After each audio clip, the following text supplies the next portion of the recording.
Hi, my name's Matthew Boersen, and I'm the Managing Partner at Straight Path Wealth Management. Today I want to tackle another question that we hear quite a bit from people who are getting close to retirement. And that is, how do I decrease my tax bill? How do I lower my tax bill in retirement? And that's a question we deal with a lot at Straight Path because we are very proactive from a tax planning standpoint. We have a team of tax experts here at Straight Path helping our retirees lower their tax bill. But the reality is this is not an easy question to answer because there's lots of different variables. And so the easiest place to start, though, is to explain a couple of the kind of foundational concepts when we talk about tax planning. And the first is the different types of taxation. And generally speaking, taxation can fall into three different buckets: ordinary income, capital gains, or tax-free. And so first, when we're talking about ordinary income, this is the tax rate and the type of taxation that happens to earned income from a job, IRA distributions, interest from banks, things like that. Ordinary income is taxed according to the marginal tax brackets. So that can start at 10%, then once you fill the 10% group, then it overflows to 12%. Once you fill the 12% group, it overflows to 22%. And so you have this blended tax rate depending on how much ordinary income you have. Generally speaking, ordinary income is your highest tax rate. Then the next, slightly lower tax rate is going to be capital gains. And so capital gains is the tax rate that is charged to assets that you sell where you made money. And specifically, long-term capital gains are assets that you held for longer than a year. So if you bought a stock at $10, it grew to $15, and at least a year later you sold it, the capital gains tax rate is the difference between the $15 that you sold it for, the $10 that you bought it for. That $5 difference is taxed at the capital gains rate. For many people, the capital gains rate is 0%. It can go to 15%, and in rare cases, it can go to 20%. But in all cases, capital gains rates are going to be lower than your ordinary rates. And then the third bucket I mentioned is tax-free. And so there are some possibilities where you could have some income in retirement that's tax-free. Things like municipal bonds turn out federally tax-free income, as well as at least part of your Social Security benefit in retirement will actually be tax-free as well.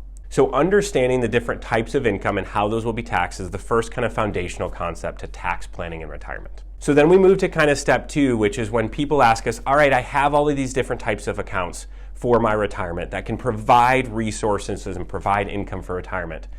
How should I withdraw out of these different types of accounts? I might have a Roth IRA that would be tax-free income. I might have an IRA that is ordinary income. And then I might have a non-retirement account that has stocks in it that when I sell things, I pay capital gains. Which order should I take money out of these accounts? And that's something that you can look on Google, and you can Google this and say, hey, what withdrawal order should I take income out of in retirement from these different types of retirement accounts? And the reality is, if you Google that, you'll get a lot of different answers. You could read 10 different blog posts that give you 10 different withdrawal orders on when you should take money out of which type of account.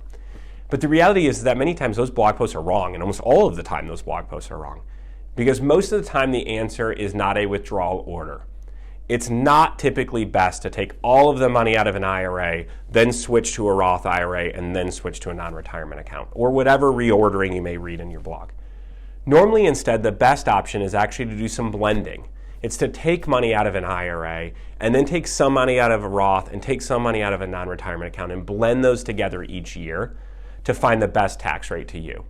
And that's when we come back to that first concept I talked about before, which is ordinary income, capital gains, and tax-free. By making sure we're intentional about those different types of taxes and understanding where the different brackets fall, by blending income together, that's when it becomes a really powerful solution that can lower taxes inside retirement.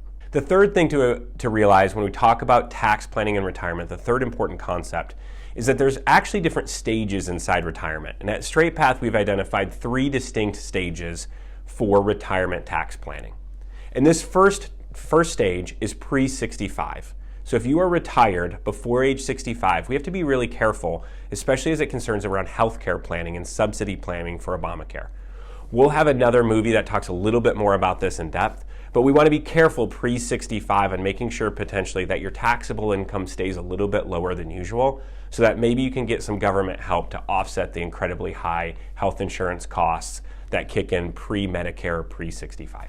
Then you have the second stage of retirement income tax planning, which is 65 until required minimum distribution age. For many people, that's age 73. If you're a little bit younger, it could extend out to 75. So it's this period of somewhere between 8 and 10 years. During that 8 to 10 years, we have a little bit more flexibility. We don't have to worry about health insurance subsidies anymore. We also don't have to worry about some of the coming restrictions that the IRS is going to dictate later on in life. So we've got some flexibility. We want to make sure that we avoid things like the Medicare surcharge tax, and there's some different planning we can do around that, but we have the most flexibility during those time periods. That's also the time periods that sometimes we'll look at things like Roth conversions and making sure that we prepare for what is stage 3 of retirement income planning. And stage 3 is post-required minimum distribution age, or post-RMD age. That's when the IRS comes in and says, hey, you are required now to take a certain amount out of your retirement accounts each year. And specifically, that will apply to 401ks and traditional IRAs.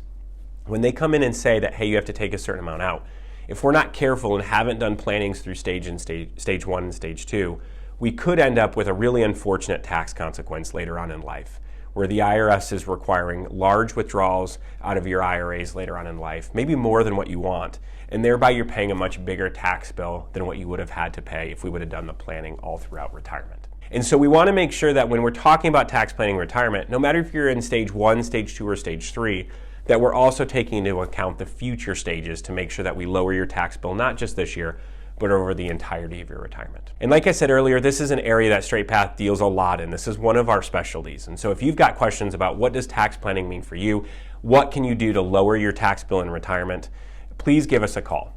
There are some things that many times we can do that make a huge impact that could put thousands of dollars more in your pocket than the IRS's. So please don't hesitate to reach out to give me or anyone on my team a call. We'd love to walk through how we can lower your tax bill in retirement.